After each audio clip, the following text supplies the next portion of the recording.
to turn on writing suggestions on Gmail PC. Hello guys, so in this video I'm going to show you how to enable writing suggestions on Gmail, easy and fast. So all what you have to do is so simple.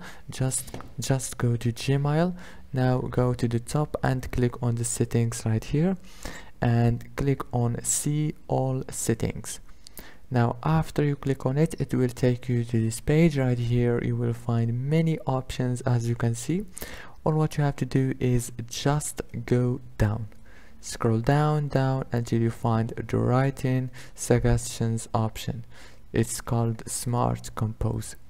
Now right here you can click on writing suggestions on and it will be turned on. After you finish, go down and click save changes. Don't forget to like and subscribe. Thank you so much for watching.